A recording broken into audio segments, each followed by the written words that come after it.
So hello guys, welcome back to my YouTube channel. Guys आज का video बहुत ही important होने वाला है क्योंकि आज हम लेकर आए हैं रेलवे भर्ती परीक्षा 2025 के लिए प्रीवियस ईयर क्वेश्चन पेपर। ठीक है साथियों, इसमें हमने रेलवे एनटीपीसी परीक्षा में पूछे जाने वाले 20 ऐसे महत्वपूर्ण प्रश्नों को लिया है जो आपकी आगामी परीक्षा railway NTPC, railway group D, Uttar Pradesh police या एसएससी जीडी के लिए अति महत्वपूर्ण हैं। साथियों, यदि आप किसी भी गवर्नमेंट एग्जाम की तैयारी करते हैं तो यह वीडियो आपके लिए बहुत ही इंपॉर्टेंट है। तो चलिए हम स्टार्ट करते हैं। साथियों, हमारा पहला क्वेश्चन है, विष्णु पुराण किस वंश से संबंधित है। इससे पूछा गया है कि जो विष्णु पुराण है वह किस वंश से संबंधित एक पुराण है।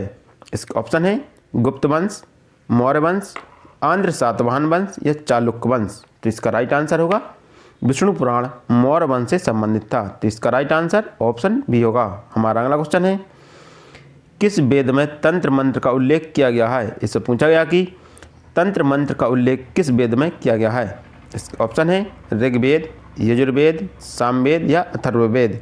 तो इसका राइट आंसर होगा अथर्ववेद। ठीक है, तंत्र मंत्र का उल्लेख वाला वेद अथर्ववेद है। तो इसका राइट आंसर ऑप्शन डी होगा। हमारा अगला क्वेश्चन है, सिंधु घाटी सभ्यता थी एक। इसे पूछा गया कि सिंधु घाटी सभ्यता किस प्रकार की सभ्यता थी। इसका ऑप्शन है एक ग्रामीण सभ्यता, लोह युगनी सभ्यता, नगरी सभ्यता या इनमें से कोई नहीं। तो इसका राइट आंसर होगा नगरी सभ्यता। ठीक है, सिंधु घाटी सभ्यता एक नगरी सभ्यता थी। तो इसका राइट आंसर ऑप्शन सी होगा।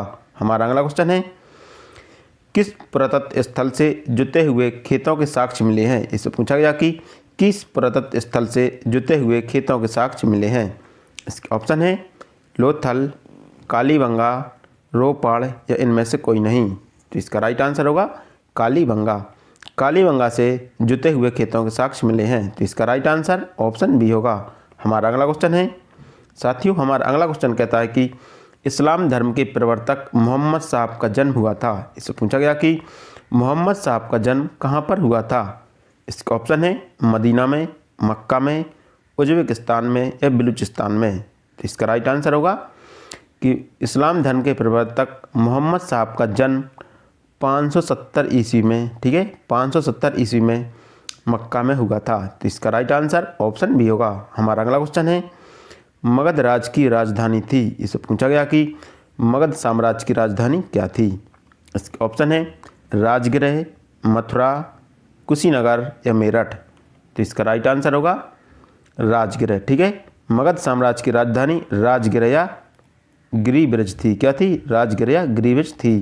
तो इसका राइट आंसर ऑप्शन ए होगा। हमारा अगला क्वेश्चन है, हर्यक वंश का संस्थापक कौन था। इससे पूछा गया कि हर्यक वंश का संस्थापक कौन था। इसके ऑप्शन है अजातशत्रु, बिंबिसार, अशोक या चंद्रगुप्त मौर्य। तो इसका राइट आंसर होगा बिंबिसार। हर्यक वंश का संस्थापक बिंबिसार थे। तो इसका राइट आंसर ऑप्शन बी होगा। हमारा अगला क्वेश्चन है, अजातशत्रु किस धर्म के प्रचारक थे। इसे पूछा गया कि अजातशत्रु थे वह किस धर्म के प्रचारक या अनुयायी थे। ठीक है, इसे पूछा गया कि किस धर्म के अनुयायी थे। ठीक है, आपको बताना है। इसका ऑप्शन है बौद्ध धर्म, जैन धर्म, इस्लाम धर्म या पारसी धर्म। तो इसका राइट आंसर होगा जैन धर्म। ठीक है, जो अजातशत्रु थे वो जैन धर्म के अनुयायी थे। तो इसका राइट आंसर ऑप्शन बी होगा। हमारा अगला क्वेश्चन है, अशोक के शासनकाल में प्रांतों की संख्या कितनी थी। इसे पूछा गया कि अशोक के शासनकाल में कितने प्रांत थे। इसका ऑप्शन है 5, 10, 12 या 13। तो इसका राइट आंसर होगा 5। अशोक के शासनकाल में 5 प्रांत थे। कितने थे? 5 प्रांत थे जिन्हें चक्र कहते थे। क्या? अशोक के शासनकाल में प्रांतों को चक्र कहते थे। तो इसका राइट आंसर ऑप्शन ए होगा। हमारा अगला क्वेश्चन है, लॉर्ड डलहौजी का शासनकाल कब से कब तक रहा। इससे पूछा गया कि लॉर्ड डलहौजी का शासनकाल कब से कब तक रहा। इसके ऑप्शन हैं 1854 से 1856, 1848 से 1856, 1856 से 1872 या 1896 से 1900 ईस्वी। ठीक है, तो इसका राइट आंसर होगा 1848 से 1856। ठीक है, लॉर्ड डलहौजी का शासनकाल 1848 से 1856 ईस्वी तक रहा। तो इसका राइट आंसर ऑप्शन बी होगा। हमारा अगला क्वेश्चन है, पागलपंथी विद्रोह का कहाँ प्रभावी हुआ था। इससे पूछा गया कि जो पागलपंथी विद्रोह था वह कहाँ पर प्रभावी हुआ था। इसका ऑप्शन है कर्नाटक, बिहार, असम या केरल? तो इसका राइट आंसर होगा असम। पागलपंथी विद्रोह असम में प्रभावी हुआ था। तो इसका राइट आंसर ऑप्शन सी होगा। हमारा अगला क्वेश्चन है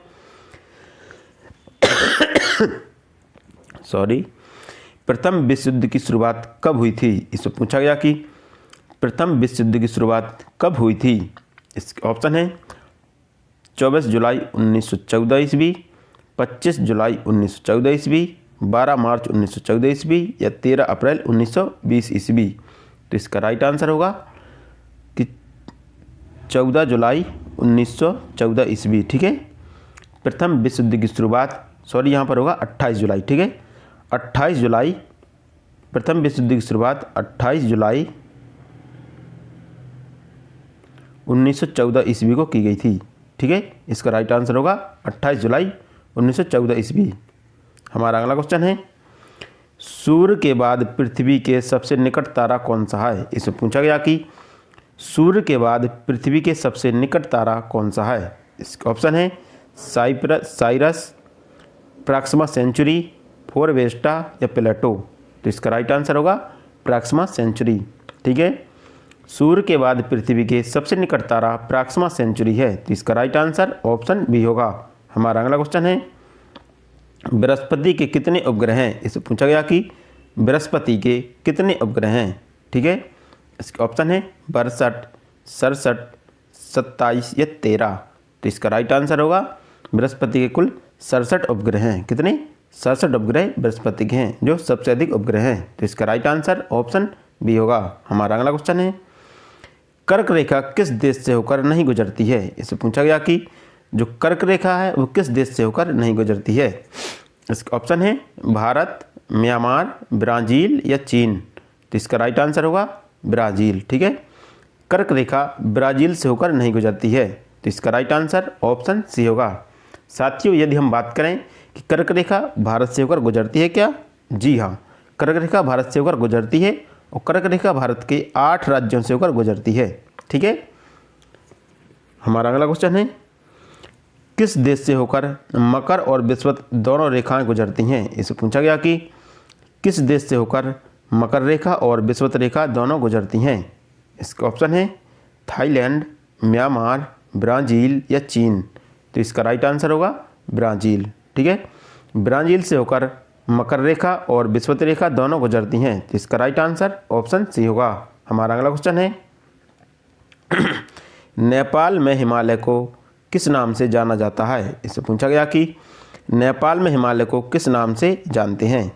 इसके ऑप्शन है कोमोलंगमा, सागरमाथा, देवभूमि या इनमें से कोई नहीं। तो इसका राइट आंसर होगा सागरमाथा। नेपाल में हिमालय को सागरमाथा के नाम से जानते हैं। तो इसका राइट आंसर ऑप्शन ए होगा, बी होगा।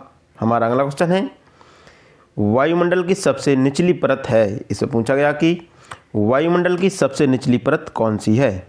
इसके ऑप्शन है आयन मंडल, समताप मंडल, क्षोभ मंडल या बहिर्मंडल। तो इसका राइट आंसर होगा क्षोभ मंडल। ठीक है, वायुमंडल की सबसे निचली परत क्षोभ मंडल है। तो इसका राइट आंसर ऑप्शन सी होगा। हमारा अगला क्वेश्चन है वायुदाब मापने में प्रयोग किया जाता है। इससे पूछा गया कि वायुदाब मापने के लिए किसका प्रयोग किया जाता है। इसका ऑप्शन है लेक्टोमीटर, बैरोमीटर, पास्कल या रिएक्टर स्केल। तो इसका राइट आंसर होगा बैरोमीटर। वायुदाब मापने के लिए बैरोमीटर का प्रयोग किया जाता है। तो इसका राइट आंसर ऑप्शन बी होगा। हमारा अगला क्वेश्चन है नील नदी का उद्गम स्थान है। इससे पूछा गया कि नील नदी का उद्गम स्थान कहाँ से हुआ है। इसका ऑप्शन है लोनार झील, मिशिगन झील, विक्टोरिया झील या मानसरोवर झील। तो इसका राइट आंसर होगा विक्टोरिया झील। ठीक है, जो नील नदी है वह विक्टोरिया झील से निकलती है। तो इसका राइट आंसर ऑप्शन सी होगा।